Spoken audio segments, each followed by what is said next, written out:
Fala galera, vamos para mais um vídeo aqui da nossa carteira, a carteira do imigrante. E hoje eu quero pegar e compartilhar com vocês duas coisas muito legais. Primeiro, a carteira da gente bateu mais de 70 mil e eu estou extremamente feliz. Hoje é o 23º vídeo exclusivo da carteira do imigrante. Isso é uma coisa fantástica, porque muitas vezes você é imigrante e sofre muito, trabalha muito, vive cansado. Isso aqui é o que pode pegar e dar uma tranquilidade para você. Então, antes de mais nada, eu sou Anderson Lucena, imigrante, uma pessoa que trabalhou muito.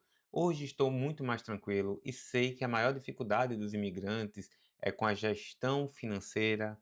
E eu soube essa semana que 13% dos brasileiros que vêm para aqui, que migram para cá, ficam vivendo abaixo da linha da pobreza. Às vezes a gente fica achando que está muito rico lá ou tem uma percepção de riqueza aqui por causa do consumo, mas na verdade somos pobres. Olha que loucura, né? Mas antes de mais nada, eu quero que você curta, se inscreva aí, me fale de onde você está, se você investe, qual é a sua maior dificuldade, e eu vou pegar e compartilhar um pouquinho sobre a ideia de como montar uma carteira e o que você deve pensar em cada categoria, e eu vou mostrar a nova ação que nós temos, os 3 melhores fundos imobiliários do setor de logístico, que está uma excelente oportunidade. Lembrando, nada disso aqui vai ser recomendação.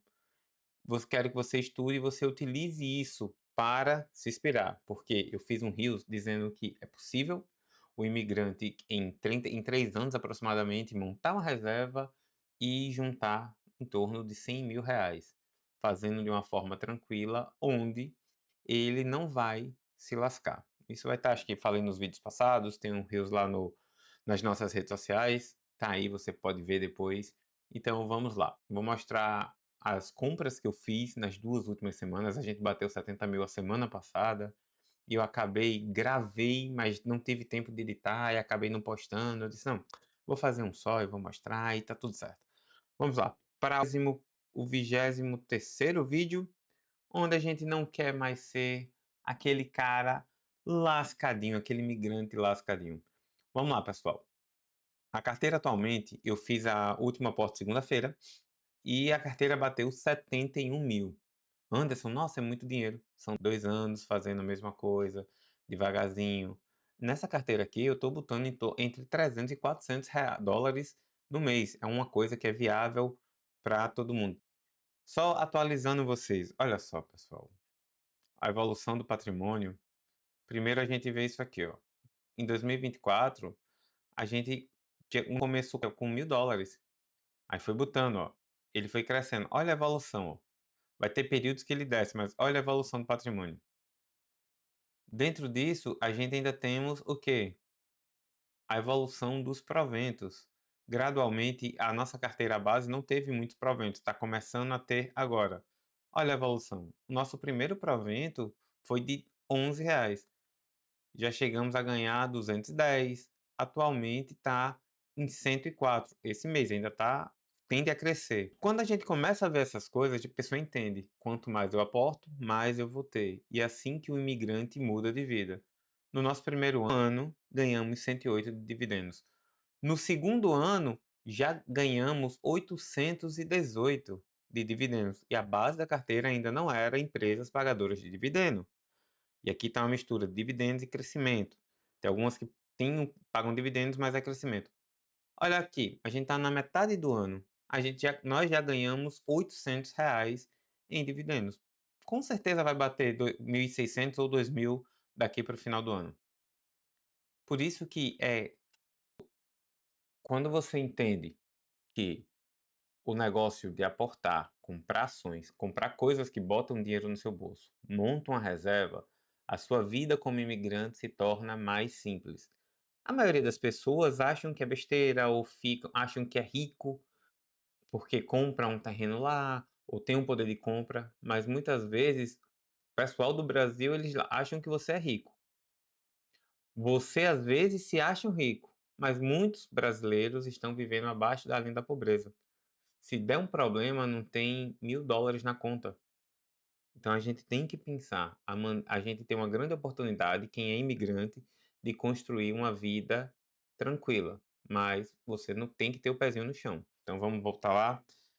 E esses vídeos aqui é exatamente para mostrar isso. Para você entender, já temos uma rentabilidade de 54% nesse período. Anderson, isso é pouco ou é muito? Eu vou lhe mostrar também. Aqui a gente está mostrando tudo hoje, porque aí batemos 70.000. De quando a gente começou para agora, tem o CDI, que é como se fosse tem a nossa taxa Selic, que diz a taxa de juros, o quanto cresce o dinheiro. Isso é uma coisa mais que eu quero falar depois. Mas temos o IPCA, que significa a nossa inflação. Esse aqui, ó, o IPCA significa a nossa inflação, essa linhazinha verde. Por exemplo, se você deixa o dinheiro guardadinho e não investe, o seu dinheiro todo ano ele perde para a inflação. Então, o seu dinheiro perde valor, então você perde seu poder de compra. O CDI está muito ligado à nossa taxa de juros. Se você deixar o seu dinheiro investido, ele tem que render pelo menos o CDI. E é muito difícil bater o CDI do Brasil. Já o IBOV seria um índice que para as maiores empresas. Você já deve ter ouvido falar: o IBOV subiu tanto, o IBOV caiu tanto. Ele está se referindo àquelas empresas do Brasil, é o maior índice que nós temos. E o IVVB, ele se refere às 500 maiores empresas dos Estados Unidos. Aí você pensa assim: Anderson, você falou várias coisas. O que significa para mim? Usando uma estratégia simples, com um sistema de notas e as máximas, onde quando eu vou comprando de acordo no que a própria carteira vai dizer o que eu tenho que comprar agora, e de acordo com o meu momento. A nossa carteira performou em cima de tudo. A nossa junção desse jeito, a gente performou 54%, enquanto a nossa inflação foi 10, então, nossa, já ganhamos da inflação, já é um ponto positivo. Se a gente tivesse deixado o dinheiro em uma caixinha, o nosso dinheiro teria crescido 29, 30% nesse período, de 2024 para cá. Como a gente fez essa estratégia usando eh, investimentos internacionais, fundos imobiliários, ações, renda fixas, criptomoedas que estamos perdendo, o nosso dinheiro rendeu, sim, cresceu 54%. Então a gente bateu tudo. Se a gente tivesse deixado só fora do país, usando o IVV, ou deixando no IBOV, 42. Então é uma composição muito boa e a gente está ganhando dinheiro. Se precisar, a gente pode usar. O ideal é só a gente aportar. Por isso que é um jogo de longo prazo. Quando você olha aqui, ó, vai ter períodos que nossa carteira vai cair. Nesses períodos, muita gente fica desesperado e vende. Aí perde. Não, por isso que a gente tem que ter algumas regras, a gente tem que ter reserva, a gente não pode ficar achando que vai ficar rico com isso. O game é outro, tá certo? Então vamos lá, vamos ver a ideia da carteira e deixa eu falar do o que a gente botou nos últimos. Eu esqueci dos lançamentos, minha gente, desculpa. Nas últimas semanas, a gente adicionou nas 2 últimas 3 semanas, na verdade, que eu gravei e acabei não postando. Eu fiz essas compras, basicamente só fundos imobiliários, uma só da Klabin, mas ó, foi só fundos imobiliários porque estava muito baixo. Os fundos estavam muito baratos e a gente tinha muito pouco. E eu vou explicar agora. O que entrou na carteira foi o nosso HGLG. Tá aqui ele.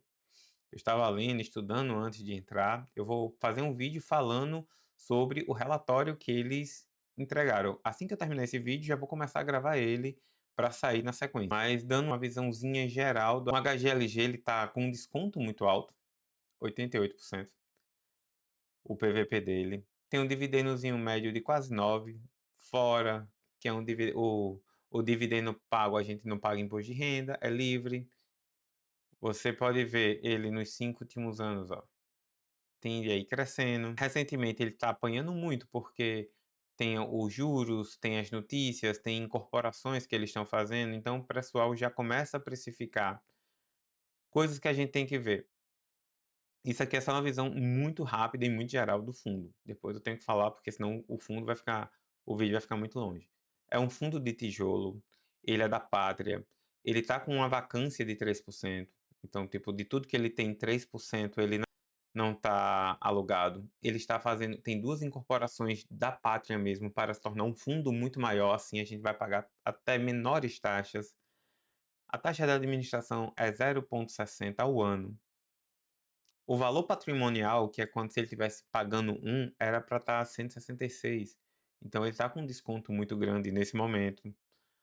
E ele paga em média R$ 1,10 por mês. Muitas vezes a gente tem que olhar isso, ó, a liquidez dele é muito alta, então se a gente quiser entrar e sair, você aí que tem os seus 14 milhões e gerencia isso, tem uma liquidez muito alta, a vacância dele tá ok, é pequena, abaixo de 5. Ele é muito cotista. Olha só o patrimônio total, o valor patrimonial, 7 bilhões. Se eu não me engano, ele é o maior que temos no nosso mercado. Ele mostra aqui, ó, se você tivesse investido R$ 1.000 há 5 anos atrás, você já teria mais do que dobrado. E aqui você está virando patrimônio que vai virar renda para você todos os meses. Temos o sistema de notas, eu uso isso aqui também, né? Para vocês entenderem, ó. Fundos com mais de 5 anos, é um fundo antigo, um ponto. Liquidez média diária, 70 mil. Então, se der algum problema, é muito fácil sair. Outro ponto. Patrimônio acima de 1 bi, outro ponto. Aqui ele bota a vacância física abaixo de 10, outro ponto. Dividendo acima de 8, número de cotista. Ele tem muitos imóveis, se eu não me engano, ele tem mais de 40. E aqui, ó, tudo a vacância financeira nos últimos meses, que é tipo as atribuições, dívidas, essas coisas. Então, tudo isso aqui são pontos. Pontos que você vai botando. Você pode botar algumas questões que você gosta. No sistema de pontos, você pode ver, eu quero a gestora dele. Então, assim que é a sua análise que você vai indo. Você pode ver, ó, que ele paga direitinho, sempre o número, ó, tá vendo os dividendos dele, ó, na média de 8,60 ao ano. Não tem muito problema. Se tiver 20 milzinho, você já bota e todo mês ele vira dinheiro infinito. Quando ele olha aqui a quantidade de imóveis, gente, eu vou ter que contar, gente. Vai dar mais de 30 imóveis aqui, não vou somar tudo isso não. Deixa eu olhar aqui. E agora eu esqueci. Ó, tá vendo? Ó, mais de 30 ativos em vários estados. Então, tudo bem aqui para fazer, ó. A vacância é sempre muito controlada. Ele é um fundo muito bom. Eu não vou pegar e falar muito, senão esse vídeo vai ficar muito grande. Eu vou passar só o racional de como você montar, entender o que cada componente da carteira faz. A gente, quando monta uma carteira desse jeito, a gente não quer que tipo, nossa, eu quero o melhor investimento. Cada coisinha tem uma função. Aí você tem que querer pegar os melhores dentro dessa função. Porque senão você fica buscando, tipo, o que está pagando mais, o que está pagando melhor, qual é o da moda. É aí onde você comete um dos principais erros de quem é investidor e de quem está principalmente começando. Primeiramente, a gente constrói a base. A base é o quê? Liquidez, a renda fixa, principalmente no Brasil, que paga muito. Porque se você não tiver isso, a chance de você sair perder dinheiro e achar que isso aqui é um cassino é muito grande. Então vamos lá. Vamos entender a nossa carteirinha do imigrante. Dentro de investimentos, a gente tem os investimentos que são de renda. Aqui, tá.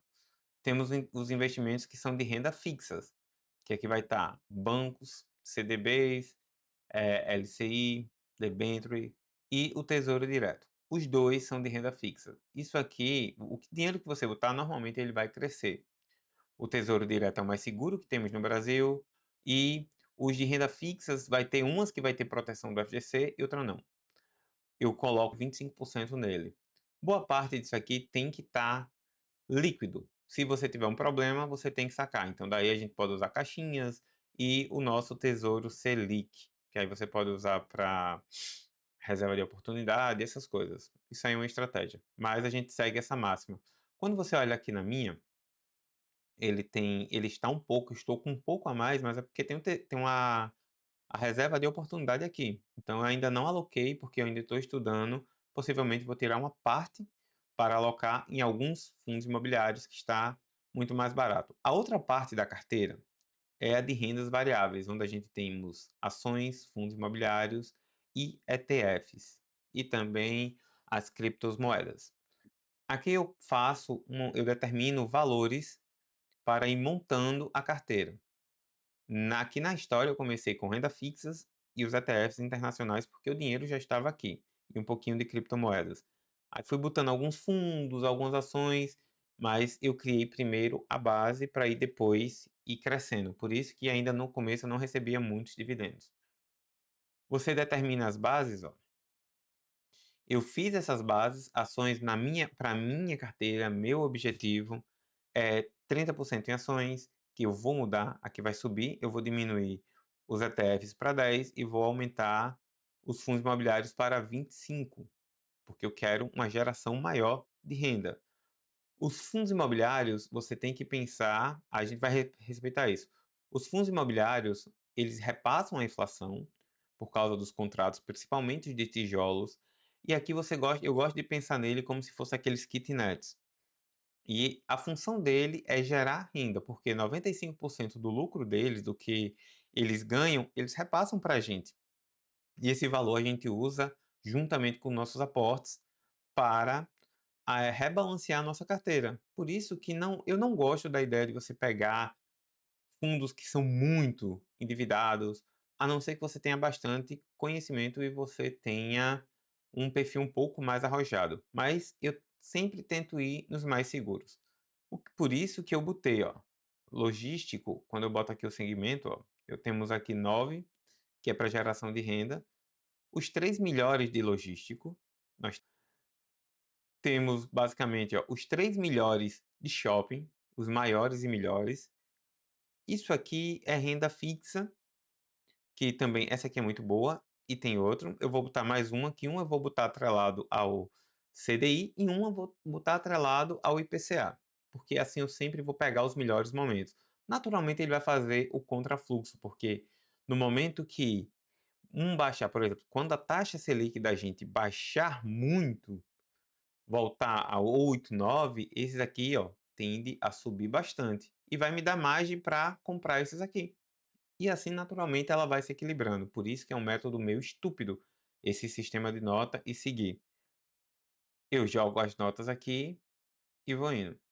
Os ETFs, eles, se for nacional, no Brasil está começando agora, mas pode ser uma estratégia, não é necessário. Internacionalmente, eu acho que a gente tem que investir só através de ETF. O ETF é uma cesta de ações, aí tem alguns ETFs que têm ideias específicas. De ETF, eu gosto muito desse aqui, ó, a UVP11. É muito melhor do que o BOVA11. Porque ele é um ETF fundamentalista. Se você não quer ter trabalho de estruturar, de estudar, cara, é uma boa opção. Aí no ETF você vê o que ele passa e você monta a sua estratégia botando o seu peso, que aí funciona do mesmo jeito. Criptomoedas é extremamente arriscado. Basicamente, se você não for estudar, os ideais seria Ethereum e o Bitcoin, que é aquela coisa, pode dar uma porrada tanto para cima quanto para baixo. Aqui você tem que pesar a mão com muito cuidado, botar muito tranquilo. Se você não gosta, eu recomendo você ter pelo menos 1%.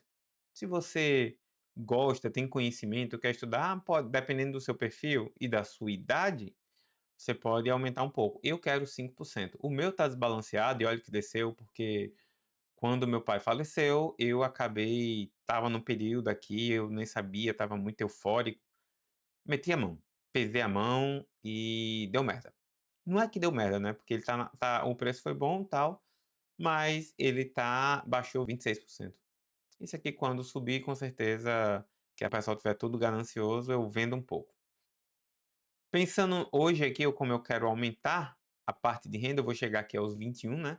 E vou começar aqui. Nesse momento, os fundos imobiliários têm muita oportunidade. Lembrando o sistemazinho de notas. Então, nesses 2 últimas semanas, eu fiz os vídeos, mas não gravei. Mas eu só queria compartilhar realmente com vocês qual é a ideia de cada ativo que você precisa. E é possível você pegar, montar uma estrutura, fazendo devagarzinho e ter uma tranquilidade muito grande dentro dos investimentos dentro dos fundos imobiliários, das ações. Agora, claro que você vai ter que estudar um pouco. Você não pode ser um imigrante preguiçoso. E se você pensar simplesmente: "Nossa, eu vou trabalhar, vai ficar com aquilo, eu vou comprar porque eu estou trabalhando, vou me compensar, eu mereço", e às vezes o tempo vai passar, como acontece com muitos imigrantes, e você vai dizer: "Meu Deus, o que é que eu fiz?". Aí você está muito tempo aqui, construiu uma vida que você não pode pagar, não consegue voltar e só acaba sofrendo tanto lá quanto aqui. E quando volta, talvez você vá sofrer mais ainda no Brasil. Então, é um jogo de longo prazo, vá fazendo devagarzinho, é possível você eu acho que o imigrante consegue fazer isso de forma muito mais fácil do que quem está no Brasil. E para essas pessoas que eu estou falando. Então, até a semana que vem, o nosso 23º encerra aqui, e eu fico muito feliz que as pessoas começando a acompanhar e eu estou aprendendo mais, falando, é bem difícil. Eu fico muito feliz por vocês. Então, até a semana que vem.